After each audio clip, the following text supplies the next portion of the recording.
네, 오늘은 에베소서 강의 복음이여 교회여 그 29번째 시간이고요. 관계의 법칙이라는 제목으로 함께 말씀을 나누도록 하겠습니다. 얼마 전에 저희 형과 함께 나눈 이야기였습니다. 현대 사회에서 어른에 대한 존경과 복종의 의미에 대해서 이야기를 나누다가 제 형이 이런 말을 했습니다. 과거 농경사회에서는 많은 경험을 한 어른들을 존중할 수밖에 없었다. 농사하는 기술이나 삶의 여러 지혜는 삶을 많이 살아온 사람들의 전유물이었기 때문이다. 그러나 현대 사회는 어른을 존중할 이유가 사라진 시대이다. 많은 정보를 어른들보다 자녀 세대가 더 많이 알고 있고, 굳이 부모가 아니더라도 인터넷을 통해 더 많은 정보를 얻어낼 수 있기 때문이다. 여러분, 이 말에 대해서 어떻게 공감하시는지요? 제 이야기는 아니고 저희 형이 했던 이야기이기는 합니다. 그런데 참 의미하는 바는 있는 것 같습니다. 요즘 그 키오스크라고 하죠. 어르신들은 그것을 제대로 활용하실 수가 없습니다. 그런데 젊은이들은 척척 해냅니다. 또 뿐만 아니라 택시를 불러 타더라도 젊은이들은 택시를 앱을 이용해서 금방 불러냅니다. 그런데 어른들은 무심코 계속 택시를 마냥 기다리고만 있는 모습을 우리 사회에서 많이 볼 수 있습니다. 정말 이제는 나이가 많다는 것이 무조건 존중을 받기가 힘든 그런 세상인 것 같습니다. 지금 우리가 사는 세상은 그래서 탈권위의 시대에 살고 있습니다. 자유와 평등을 강조하는 시대는 모든 권위를 거부하죠. 20세기 철학자 미셸 푸코는 권위라는 말을 아주 혐오했다고 합니다. 이 푸코는 사회가 서로 통치하며 자유를 억압하는 구조임을 주장했고요. 근대적 훈육 방법을 연구하면서 권력, 권위에 저항하는 문제를 다룬 그러한 철학자이기도 했습니다. 이러한 사회 주류 모습들, 그리고 탈권위, 자유와 평등을 강조하는 시대는 디지털 시대를 맞이하면서 부모 세대에 대한 존중과 가치는 거의 사라져가는 것을 지금 우리는 무엇보다 뚜렷이 목격하고 있습니다. MZ세대는 그 이전 세대가 전혀 이해할 수 없는 새로운 인류로 등장했습니다. 스마트폰은 어떻습니까? 세상을 바꾸어 버렸습니다. 처음에는 단순한 전화기 정도로 생각했고 기계 정도로 생각했지만 이것은 세상을 바꾸어 버렸습니다. 새로운 삶의 방식을 가져다 주었습니다. 이제는 부모보다 스마트폰을 더 신뢰하고 스마트폰의 권위가 앞서는 그런 시대가 되어버린 것 같습니다. 그런데 참 아쉬운 건 정작 스마트폰은 부모가 사줬죠. 한 가지 더 생각해 볼까요? 예전에는요, 학교에 가면 아이들이 자랑할 때 우리 아빠는 어떤 회사 사장이야, 우리 아빠는 부장이야, 우리 아빠는 대리야 하면 대리가 뭐야 뭐 이러고 그렇게 자랑했습니다. 우리 집에는 TV가 몇 대야, 우리 집에는 냉장고도 있어. 너무 옛날 이야기인가요? 우리 집에는 자동차도 있고 우리는 아파트에 살아, 뭐 이런 것들이 아이들의 자랑거리가 됐었죠. 그런데 지금은 그런 걸로 자랑하지 않습니다. 자기가 가지고 있는 것으로 자랑하죠. 스마트폰 아니면 아이패드 뭐 이런 것들을 가지고 있습니다. 또 뿐만 아니라 SNS를 통해서 자기의 삶을 자랑합니다. 자랑의 주체가 우리 아빠는, 우리 집은이 아니라 내가 된 것이죠. 권위가 사라진 시대는요, 비단 부모의 권위만 사라진 것이 아닙니다. 학교의 선생님도 마찬가지이죠. 학교의 선생님의 권위는 학원 선생님으로 인해서 무너졌다고 합니다. 그러면 학원 선생님은 권위가 있습니까? 학원 선생님은 바로 그 학원에 다니는 아이들의 돈에 의해 고용된 사람들일 뿐입니다. 그러니까 선생님께 권위가 있을 리가 없죠. 그렇게 보면 현대 사회의 최고 권력자는 어쩌면 돈이 아닌가 하는 생각도 해보게 됩니다.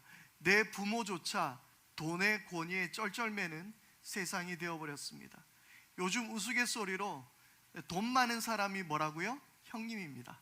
아무리 나보다 나이가 어려도 돈 많으면 형님입니다. 요즘 그런 세상을 살아가고 있습니다. 그런데 오늘은요, 바로 이 권위, 특별히 부모의 권위에 대해서 이야기하고 있습니다. 그런데 저는요, 오늘 이 말씀을 준비하는 것이 개인적으로 굉장히 힘들었습니다. 이런 사회 속에서 권위에 대해서 이야기하는 것은 매우 부담스러운 일이었습니다. 바로 농경사회에서 그렇게 쓰여진 이 성경의 메시지를 이 디지털 사회, 현대 사회를 살아가는 우리 성도들에게 어떻게 전해주어야 할까? 부모의 권위, 특별히 이 다음의 말씀에 또 보게 되면 그 종과 주인에 대한 권위에 대해서도 함께 이야기하게 되는데요, 이런 이야기들을 어떻게 풀어갈 수 있을까? 이 디지털 시대에 어떻게 맞게 설명할 수 있을까? 고민이 있었습니다. 그리고 어쩌면 무엇보다 제 스스로 우리 가족의 문제와 또한 직면해야 했기 때문입니다. 결론부터 이야기하자면 그리스도인의 권위와 순종에 대한 문제는 구조적인 권위, 주고 받기 위한 어떤 물질적인 권위, 내가 저 사람에게 배울 것이 있어서 존중하는 그런 권위가 아닌 관계 속에서 그 권위를 인정하고 세우라고 성경은 우리 가운데 이야기하고 있습니다. 성경에서 사람에게 주신 권위를 인정하고 있습니다. 그리고 그 권위는 하나님께서 주신 것이라고 말하고 있습니다. 로마서 12장 1절에서 2절의 말씀은요, 사람은 누구나 권세에게 복종해야 한다라고 말합니다. 모든 권세는 하나님께로부터 온 것이며 이미 있는 권세들도 하나님께서 주신 권세라고 이야기하면서요, 이 권세를 어기는 사람은 하나님의 명을 어기는 것이고 거역하는 사람은 심판을 받게 될 것이라고 성경은 그렇게 우리 가운데 말하고 있습니다. 여러분, 권위, 이 권위를 우리는 어떻게 평가하고 우리는 어떻게 받아들이고 해석해야 하는 것일까요? 그렇습니다. 오늘의 말씀은 자녀가 부모의 권위에 순종하는 것부터 이야기하고 있습니다. 그런데 우리는 이 구절의 이전의 문맥상의 의미를 다시 한번 살펴봐야 합니다. 우리는 이 땅에서 빛의 자녀답게 살아야 한다라고 이야기하고 있습니다. 빛의 자녀답게 살면서 우리에게 무엇을 요구하고 있습니까? 술 취하지 말라, 이는 방탕한 것이다. 그러므로 무엇으로 충만하라고 이야기합니까? 성령으로 충만한 삶을 살라고 이야기합니다. 그러면서 시와 찬미와 신령한 노래들로 하나님께 찬양하고 감사하라고 이야기하고 있죠. 이것을 지난번에 제가 함께 말씀을 나누었을 때는 이러한 모습은 우리의 신앙 고백이라고 이야기했습니다. 종교 활동, 신앙 고백으로 우리가 이해할 수 있습니다. 그리고요, 이 성령 충만한 삶은 교회 안에만 머무르는 것이 아니죠. 성령 충만은 신앙 생활로 이어집니다. 예배와 찬양, 감사의 삶은 우리의 신앙의 고백이었다면 우리의 삶은 신앙 생활로 이어져야 한다는 것이죠. 그래서 신앙생활에 가장 먼저 나타나는 부분이 어디라고요? 가정이라 그랬습니다. 세상에서의 가장 최소한의 공동체, 그리고 가장 작은 교회, 그것은 바로 여러분들의 가정입니다. 그래서 이 가정이 우리 가운데 신앙생활의 그 출발점이라 말씀드렸고요, 그리고 그 시작은 부부의 관계부터 이야기했습니다. 이 부부의 관계에 대해서는 지난주에 우리가 함께 살펴보았죠. 곧 성령 충만한 삶은 예배와 가정에 있어서 동일한 태도를 가져야 하는 것입니다. 그리고 오늘의 말씀은 이제 부모와 자녀와의 관계를 다루고 있습니다. 여러분, 우리가 먼저 이 말씀을 우리가 이야기하기 전에 부모와 자녀 관계 이전의 이야기들을 다시 한번 생각해 봐야 합니다. 부부 관계예요. 부부 관계를 먼저 이야기한 후에 자녀와 부모의 관계에 대해서 이야기하고 있는 것이죠. 무슨 말입니까? 이것은 온전한 가족이 되기 위해서는 부부 관계가 온전히 세워져야 한다는 것입니다. 부부가 서로 무시하고 존중하지 못하면 자녀에게 부모의 권위에 순종을 요구할 수 없다는 것입니다. 맨날 부부끼리 지 아버지 닮아서 저 모양이라고 이야기하고, 너는 어디 가서 저런 남자 만나지 마라, 도대체 누굴 닮아서 이러냐, 맨날 이런 이야기하고 있고 너는 그것도 모르냐, 이렇게 맨날 무시한다면, 그러면 그런 가정에서 아이는 뭘 보고 자라겠습니까? 우리 집안 이야기하는 게 아니에요. 뭔가 찔리기는 하지만 일단 우리 모두의 모습이 아닌가 하는 생각을 해보게 되는데요. 존경할 게 사라지는 거예요. 그래서 우리 애는 왜 이렇게 엄마 아빠 말을 안 듣나라고 고민해 보면, 우리는 어떤 부부로서 자녀에게 보여주고 있는 것인가 라는 사실을 들여다봐야 합니다. 누굴 닮아서 이렇게 부모 말을 지지리도 안 들을까 라고 이야기하지 말고, 오늘 우리 부부는 어떠한 관계를 유지하고 있는가, 그것을 들여다봐야 하는 것이죠. 우리는 첫 번째 과제를 잘 해결해야 그 다음 문제도 해결할 수 있고 오늘의 6장의 말씀을 시작할 수 있는 것입니다. 여러분, 이런 질문을 한번 던져보면 여러분은 뭐라고 답하겠습니까? 왜 우리는 부모에게 순종해야 할까요? 왜 해야 합니까? 앞서 말씀드렸던 것처럼 농경사회는 부모를 존중할 수밖에 없어요. 세상의 모든 지혜는 부모에게 있기 때문이에요. 농사를 어떻게 짓는지 부모에게 다 그 기술을 배워서 터득합니다.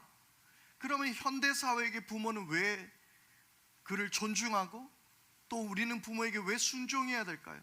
왜 부모의 권위를 인정해야 되는 것일까요? 바로 그것은 하나님의 창조의 섭리이기 때문입니다. 인간의 죄성은요, 권위를 벗어나려는 경향을 가지고 있습니다. 먼저 어떻습니까? 선악과를 따먹지 말라라는 권위에 우리는 불순종했습니다. 그리고 우리 마음속에는 그런 것들이 있는 것 같아요. 꼭 하지 말라는 것들은 죄다 재미있어 보입니다. 그건 왠지 더 하고 싶어요. 그것이 우리들의 습성입니다. 선악과를 먹은 아담에게 하나님께서는 말씀하십니다. 왜 내가 먹지 말라고 했던 선악과를 먹었냐, 이 열매를 먹었느냐, 그렇게 말씀하셨을 때 아담이 대뜸 뭐라고 합니까? 하나님이 주셔서 나와 함께 하신 여자가 먹으라고 해서 내가 먹었을 뿐입니다. 하나님께 책임을 전가하고 있는 것이죠. 하와에게 책임을 전가한 것이 아닙니다. 이 여자 때문입니다 라고 말하는 것이 아니라, 아니 하나님이 나한테 주셨던 여자가 나한테 먹으라고 하니까 난 먹었지. 아내 말을 잘 들으면 자다가도 떡이 생긴다는 말이 있는데, 그래서 난 순종하는 마음으로 열매를 먹었습니다. 이렇게 지금 이야기하고 있는 거예요. 하나님의 권위에 대한 도전입니다. 하나님 때문이라는 거예요.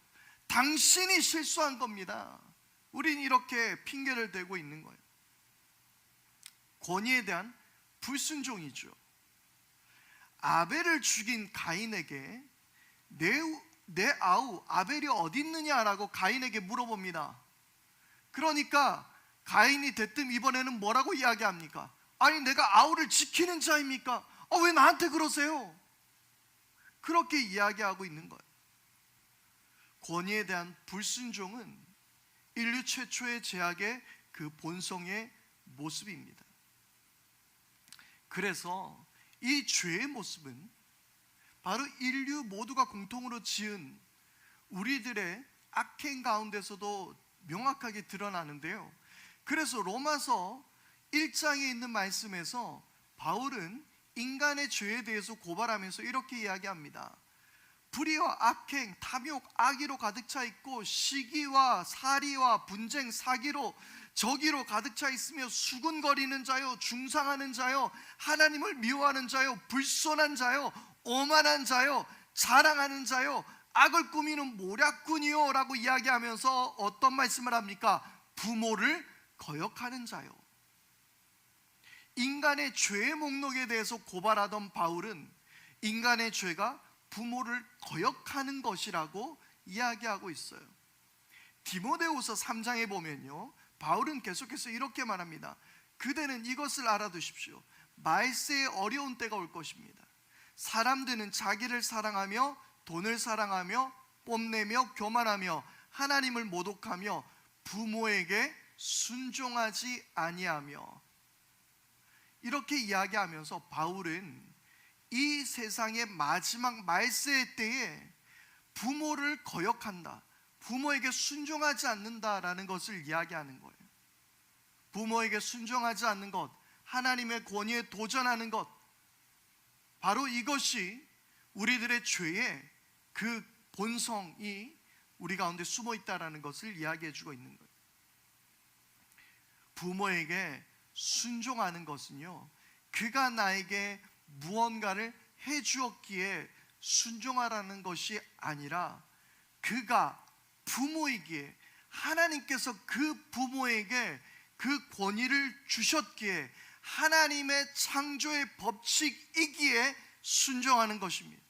그리고 오늘 성경은 이것이 옳다, 옳은 일이다 라고 말하고 있습니다. 여러분, 우리는 성령님에 대해서도 마찬가지죠. 성령님께서 우리에게 무언가를 해주셨기 때문에 우리는 성령님을 사모하고 바라는 것이 아닙니다. 우리는 자꾸 성령님을 도구로 생각할 때가 있어요. 성령님이 나에게 병을 고쳐주시고 성령님께서 어떤 장래일을 알려주시고 그 신비로운 이야기들 가운데 성령님을 이해하려고 하니까 우리는 성령님을 도구로서 존중하려는 경향이 있다라는 거예요. 그러나 성령님은 우리의 순종을 받으시기에 합당하신 분인 줄 믿습니다. 그러기에 우리는 순종하는 거예요. 그게 하나님의 법칙입니다. 우리가 성령님을 도구로서 순종하는 것이 아니라 마땅히 순종할 뿐이기에 순종하듯 우리 부모 역시 마찬가지라는 거예요. 하나님은 십계명을 통해서 인간들이 반드시 지켜야 할 율법을 정해 주셨습니다. 그런데 이 율법에 보면 첫째부터 넷째까지는 누구에 대한 것입니까? 하나님에 대한 것이에요. 하나님을 경외하고 하나님 외에 다른 신들을 섬기지 않고 우상을 만들지 않고 안식일을 지키고, 그렇게 하나님을 위한 계명들이에요. 그리고 다섯째부터는 인간관계 속에서 지켜야 할 계명입니다. 바로 그 나머지 5개부터 시작하는 그 계명의 제일 첫 번째, 다섯째 계명이 뭐예요? 네 부모를 공경하라는 것입니다. 그리고 오늘 이 계명은 오늘의 말씀대로 약속이 있는 계명이라는 거예요. 네가 이 계명을 지키면 내가 어떻게 해주겠다라는 약속의 계명은요, 이 다섯째 계명이 유일해요. 다른 계명들 속에서는 이 계명을 지키면 내가 어떻게 해주겠다라는 말씀이 따로 없습니다. 물론 너는 나 외에 다른 신들을 섬기지 말라라고 말하면서 네가 나를 사랑하면 내가 1000대까지 복을 내리겠다라고 말씀하고 있지만, 그것은 네가 우상을 만들지 않으면 내가 어떻게 해주겠다라고 약속하는 계명은 아니었죠. 그렇다면 네 부모를 공경하라, 그러면 내가 내게 준 땅에서 내 생명이 길 것이라고 약속하는 계명은 이 계명이 유일합니다. 그만큼 중요한 계명입니다. 오늘 3절의 말씀에 보니까 그 약속이 무엇이라고요? 네가 잘 되고 땅에서 오래 살 것이다. 예전에요, 부끄러운 이야기입니다만은 우리 부모님이 정말 미울 때가 있었어요. 막 너무 미웠어요. 어렸을 때 이야기예요. 그런데 이 말씀을 제가 본 거예요. 보니까 제가 그때 했던 제 마음속에 이야기를 했습니다. 하나님, 나 오래 살 생각이 없습니다. 나 그냥 엄마 아빠 미워 죽을 것 같습니다. 나 오래 안 살래요. 이것이 저의 이야기였습니다. 그런데요, 이 말씀의 의미를 잘 생각해야 합니다. 이 말은요, 우리가 이 땅에서 사는 날 동안 장수해서 100세 인생을 살 수 있다, 그런 말이 아니에요. 이 당시 이스라엘 백성들이 계명을 받았던 이때는 그들이 광야에서 살아갈 때였습니다. 정처 없이 떠돌이와 같은 인생으로 살아갈 그때에 하나님께서는 이렇게 말씀하십니다. 내가 내게 준 땅에서 내 생명이 길 것이다. 오늘 우리가 이 성경에서는 정확하게 번역되어 있지 않지만 이 땅이라는 단어를 쓸 때는요, 그 땅이라는 의미가 있어요. 그 땅. 그러니까 이것은 단지 네가 사는 그 땅이 아니라 내가 내게 준 그 약속의 땅을 의미하는 거예요. 그러면 지금 우리에게 있어서 그 약속의 땅은 어디예요? 영원토록 눈물과 고통이 없고 아픔이 없는 영원한 하나님 나라인 것이죠. 하나님은 그 땅에서 내 생명이 길 것이라고 우리 가운데 말씀하셨습니다. 영원한 하나님 나라를 우리 가운데 이야기하는 것이죠. 그러므로 하나님 나라 백성으로 살아가는 우리에게는 부모에게 순종하는 것은 마땅한 것이라고 오늘 성경은 우리에게 일러주고 있는 것입니다. 또한 여러분, 부모는 우리의 육적인 부모들도 있지만 또한 우리에게 영적인 부모들도 있다는 것이죠. 여러분들의 영적인 부모는 누구입니까? 여러분들의 영적인 스승은 누구입니까? 그것이 저라고 이야기할 수도 있겠지만, 아이고 그렇게까지. 여러분들에게 좋은 멘토들이 있을 겁니다. 영적인 스승이 있을 거예요. 때로는 성경의 누군가가 될 수도 있을 겁니다. 성경 말씀 그 자체가 될 수도 있죠. 그러한 것에 우리는 권위를 인정하고 또한 순종하는 모습 역시 오늘의 말씀 안에서 우리가 깨달아야 하는 것입니다. 영적인 부모, 스승이 없는 사람들은 참 불행한 사람들입니다. 저에게도 영적 스승들이 있습니다. 아주 좋은 멘토들이 있습니다. 그 권위를 인정하고 그분을 바라보면서 저 역시 마찬가지로 그분들의 설교를 참고하고 또 배우면서 저 역시 그 권위에 순종하고 또 배우려고 애쓰고 있습니다. 여러분, 무슨 말입니까? 우리가 그런 영적 스승, 영적 부모에게 그 권위를 인정하고 순종하는 것으로 우리 역시 부모로서 그 권위를 인정받을 수 있다라는 사실도 우리는 깨달아야 합니다. 자, 여러분, 자녀가 부모를 하나님의 뜻 안에서 공경해야 한다면 부모는 자녀에게 어떻게 해야 합니까? 부모가 나에게 무언가를 해주었기 때문에, 도구로서 부모가 되었기 때문에 내가 부모를 공경하는 것이 아니라고 말씀드렸죠. 그렇다면, 그것이 하나님의 뜻이라면 자녀에게도 마찬가지로 적용해 줘야 합니다. 자녀가 나에게 무언가를 해주기에 사랑하는 것이 아니라는 것입니다. 아마 우리나라 부모들은요, 무인도에 가서 애를 키우더라도 애가 말을 안 들으면 이 말을 할 겁니다. 내가 너를 어떻게 키웠는데, 어디서 배운 적도 없는 말을 본능적으로 하게 돼 있습니다. 내가 너를 어떻게 키웠는데. 그 말하면 그냥 더 이상 대화가 안 되죠. 여러분, 그러나 우리는 그 자녀가 내가 너를 어떻게 키웠기 때문에 너는 나에게 무엇을 해줘야 한다, 그 방식으로 키우지 말라는 거예요. 그저 부모는 주님의 말씀에 따라 자녀를 양육하면 됩니다. 딱 거기까지예요. 그러면 부모 된 이 여러분들이 하나님의 말씀을 알지도 못하면서 어떻게 여러분들의 자녀를 하나님의 말씀대로 양육하고 교훈할 수 있겠습니까? 먼저 우리는 하나님의 말씀을 우리 스스로가 풍성하게 누리고 깨달아야 한다는 것. 그런 의미에서 여름 성경학교는 참 중요합니다. 빠지지 마세요. 우리는 하나님의 말씀에 따라서 자녀를 양육해야 돼요. 주로 자녀들을 대하는 태도는요, 비교의식 가운데서 생겨납니다. 비교하니까 순수한 내 아이로만 보지 못하게 하는 것이죠. 아이가 말을 배우는 것도요, 꼭 비교를 해요. 아유, 쟤는 몇 개월 만에 말을 뗐다는데, 쟤는 며칠 만에 한글을 뗐다는데, 자꾸 이렇게 비교하는 거예요. 그리고 그 아이가 나중에 크니까 또 뭐합니까? 아니, 그전에는 또 기저귀도 몇 개월 만에 떼는가, 요거 가지고도 또 비교하고 있습니다. 그리고 이유식을 얼마만큼 만에 먹는가, 요것도 비교합니다.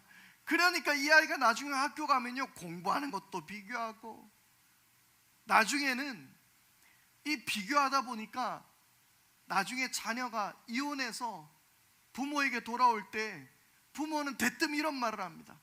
야, 네가 이혼한 바람에 내가 동네 창피해서 어떻게 다니냐. 사람들과 비교하니까 내가 부끄러운 거예요. 그렇게 우리는 비교의식 속에서 자녀를 대할 때가 너무나 많은 거예요. 상처받은 자녀에게 안아주고 위로해 주지 못하고, 야, 동네 창피하다 라는 이야기를 하는 거예요. 시부모는 며느리에게, 또한 누구든지 자녀를 대함에 있어서 이렇게 비교하게 되더라는 겁니다. 저에게도 마찬가지예요.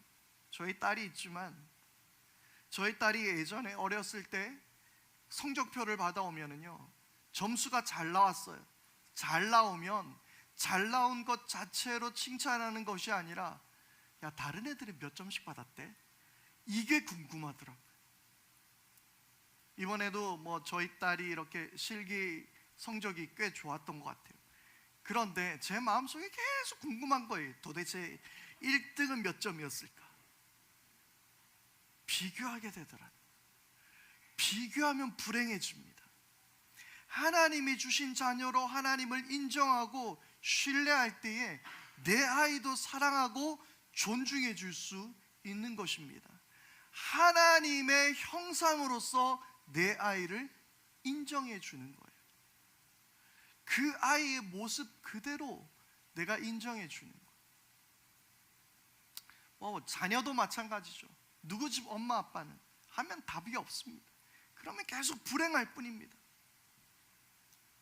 그러나 하나님을 인정하고 신뢰할 때에 그를 그로서 온전히 받아들일 수 있는 것입니다. 여러분, 이렇게 비교하며 하나님의 뜻대로 살지 못하고 하나님이 주신 자녀로서 온전히 받아들이지 못할 때에 오늘의 말씀대로 이것은 바로 자녀를 노엽게 하는 행위라고 이야기하고 있습니다. 나중에 우리 희재 성재도 나중에 아이가 생기면 자녀들을 노엽게 하지 마십시오. 이건 저에게도 마찬가지 같아요. 아이를 노엽게 하는 것, 이것은 우리가 가까이에서는 안 되는 것이죠. 아이들이 어른들의 감정 쓰레기통이 되어서는 안 됩니다. 쉬운 일은 아니죠. 오늘 제가 말씀드렸죠. 말씀이 저에게도 굉장히 불편했다고. 왜? 저에게 숙제거든요, 이것도. 그러나 여러분, 하나님을 신뢰하고 권위에 순종하는 것은, 여러분, 우리가 그 말씀 앞에 순종하고 그것을 인정할 때에 자녀는 부모에게도 순종하는 법을 배우게 되는 것입니다. 자, 오늘의 말씀의 제목이 관계의 법칙입니다. 이 부모와 자녀와의 관계 안에서, 자녀와 부모의 관계 안에서 이 관계의 법칙은 바로 주님의 말씀을 신뢰하고 인정하는 것입니다. 이것이 가장 중요한 관계의 법칙입니다. 무슨 말입니까? 자녀가 하나님께서 주신 상급임을 기억한다면, 내 부모 역시 하나님께서 주신 것임을 깨닫게 된다면, 바로 이것이 주님을 신뢰하고 인정하는 것인 줄 믿습니다. 내 부모가 조금 모자라고 부족해도, 내 아이들이 조금 모자라고 부족해도, 때로는 내 부모에게 상처가 있어도, 아무리 기억을 떠올려 봐도 내 부모가 나에게 좋은 것을 해준 것이 하나도 떠오르지 않더라도, 그분이 하나님이 주신 것임을 믿고 그분을 때로는 용서하고 사랑하고 이해하고, 때로는 다투더라도 화해하고 손을 내밀어 주는 것, 서로가 서로로서 살아가도록 그를 인정해 주는 것, 이것이 바로 그리스도인의 관계의 법칙입니다. 이것은 부부 관계에서도 마찬가지예요. 친구 관계에서도 마찬가지입니다. 하나님을 신뢰한다면, 지금 나와 함께하고 있는 배우자가 하나님께서 주신 배필임을 기억하고 그분을 신뢰해야 하는 것입니다. 직장에서도 마찬가지입니다. 다음 주에 우리가 계속해서 말씀을 살펴보겠지만, 그 직장 안에서 온전히 일을 해내는 것은, 이 모든 것이 주님과의 관계를 우리가 기억하고 주님을 신뢰하게 될 때에 직장 상사와의 관계도, 그리고 우리 서로와의 관계도 우리가 회복될 수 있는 것입니다. 주님을 신뢰하십시오. 주님을 인정하십시오. 부족하고 연약하더라도, 그가 내 마음에 차지 않더라도 주님을 신뢰하십시오. 주님께서 여러분들의 삶을 인도해 주시고 책임져 주실 줄 믿습니다. 가족이라는 것에 대해서 제가 한번 오늘 말씀을 준비하면서 시 한 편을 보았습니다. 박성우 시인이 쓴 유랑이라는 시였는데요, 이 시는 이렇습니다. 100일도 안 된 어린 것을 밥알처럼 떼어 처가로 보냈다. 아내는 서울 금천구 은행나무 골목에서 밥벌이한다. 가장인 나는 전라도 전주 경기전 뒷길에서 밥벌이한다. 한 주일 두 주일 만나 뜨겁고 진 밥알처럼 엉겨붙어 잔다. 이것이 유랑이라는 시입니다. 유랑극단이라는 걸 아시죠? 여기저기로 떠돌이를 하면서 그렇게 극단 활동을 하는 것이 유랑극단인데요, 이 어머니 아버지는 마치 자신들의 인생이 유랑과 같다라고 이야기하는 거예요. 아내는 저 멀리서 밥벌이하고, 가장인 나는 전라도 쪽에 가서 밥벌이를 하고, 한두 주일 만에 겨우 만난다라고 이야기하고 있어요. 그런데 이 시에서 계속 반복되는 단어가 있어요. 100일도 안 된 것을 밥알처럼 떼어 처가로 보내고, 그리고 아내는 서울에서 밥벌이하고, 가장인 나는 전라도에서 밥벌이하고, 한두 주일 만에 만나서 진 밥알처럼 엉겨붙어 산다. 공통된 단어가 있다면 밥이라는 거예요. 여러분, 우리의 가족은요, 밥과 같은 존재, 없어서는 안 되는. 여러분, 때로는 반찬이 맛이 없어도요, 밥맛이 좋으면 반찬도 술술 넘어가요. 경험해 보셨죠? 그런데 아무리 반찬이 잘 돼도 밥이 맛이 없으면 입에 뭐가 짝짝 붙질 않아요.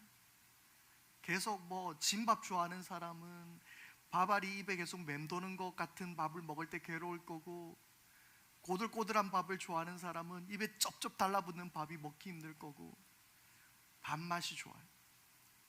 가정은 밥과 같은 거예요. 특별할 것도 없지만, 그러나 꼭 필요한, 그리고 서로 엉겨붙어 있는, 그리고 반드시 그것이 맛있으면 세상의 어떤 것도 이겨낼 수 있는, 어쩌면 그러한 존재들이 우리의 가정이 아니겠습니까? 지난주와 오늘 연결해서 우리는 부부와 그리고 자녀와의 관계에 대해서 함께 말씀을 나누었습니다. 오늘 이 말씀 가운데 여러분들에게 해석되어질 수 있는, 또 여러분들에게 적용되어질 수 있는 말씀이 있는가 하면 아직 전혀 다른 나라 이야기하는 것처럼 들릴 수 있을 수도 있을 겁니다. 그러나 우리가 이 땅에서 살아가는 것이 하나님과 어떤 관계 안에서 살아가는 것인지를 우리가 깨달아야 하는 것입니다. 하나님과 연결되지 않은 것은 아무것도 없습니다. 여러분, 참 그렇죠. 부모도 아이를 기른다라는 것은 태어나서 처음 해보는 일이에요. 저도 부모가 된다라는 건 처음 해봤습니다. 그래서 서툰 게 많습니다. 날마다 새롭고 늘 새롭습니다. 오늘의 꼬장이 내일은 안 하겠지, 더 합니다. 늘 새로워요. 늘 처음과 같습니다. 자녀도 마찬가지죠. 이런 엄마를 어디서 본 적이 없는 거예요. 당연하죠. 모든 것이 우리에겐 처음입니다. 그런데 우리는 이 인생을 살아가는 것이죠. 가정을 그렇게 세우는 겁니다. 정재찬 교수는요, 이런 이야기를 하더라고요. 어른이 돼서 늙는 게 아니고 늙은 다음에야 서서히 어른이 되어가더라. 가정은 그렇게 함께 만들어가고 세워가는 것입니다. 여러분, 마음에 맞는 사람과 만나서 결혼하는 게 아니고요, 결혼은요 서로가 얼마나 맞추어주느냐예요. 내가 얼마나 저 사람에게 적응할 수 있는가인 것이지, 맞는 사람이 만나서 결혼하는 것이 아니에요. 자녀와 부모의 관계도 그런 것입니다. 방법이 잘못된 것이지 사랑하지 않은 적은 한 번도 없는 것이죠. 오늘 이 말씀의 끝에서 저는요, 부모의 자녀를 향한 사랑, 그 사랑의 의미에 대해서 다시 한번 좀 생각해 볼 수 있었던 것 같습니다. 무언가를 해주고 싶은데 때로는 그것이 사랑의 표현이 잘못되어서 서로에게 상처를 주지 않았을까? 그래서 우리는 이 사랑의 기술이 또한 필요할지도 모르겠습니다. 그러나 오늘 그거 하나만큼은 우리가 함께 마음속에 새겼으면 좋을 것 같습니다. 결국 우리가 서로가 사랑하며 살아가고 있다는 것을. 키크니의 그림이 있어요. 여러분 혹시 키크니라는 작가를 아시나요? 이 일러스트 작가인데요, 아주 인상 깊은 그림들을 재밌게 잘 그려요. 그리고 감동 깊은 그림도 그리더라고요. 어떤 사람이 이런 키크니에게 부탁을 했습니다. 아버지랑 부녀끼리 여행 다니는 모습을 보고 하늘에서 엄마가 어떤 생각하실지 그려주세요 라고 그렇게 키크니에게 그림 부탁을 했습니다. 키크니는 어떤 그림을 그렸을까요? 이런 그림이에요. 엄마 바쁘다. 하늘에서조차 엄마는 그 부녀가 아름다운 여행을 할 수 있도록 비를 막아준다는, 우리의 사랑의 표현이, 부모를 향한 사랑의 표현이, 때로는 자녀를 향한 사랑의 표현에 우리가 문제 있었던 것이지, 우리는 서로를 사랑하지 않았던 적이 없었습니다. 부부관계에서도 마찬가지죠. 때로는 미울 때도 있고 때로는 원망이 느껴질 때도 있지만 서로 사랑하지 않은 적은 없었던 것이죠. 우리의 모든 삶을 주님께서 허락해 주신 것을 믿으십니까? 그리고 그 아름다운 사랑의 관계 속에서 하나님은 우리가 더욱더 친밀하고 아름다운 하나님 나라를 이루어가기를 원하고 계실 줄 믿습니다. 오늘 어떤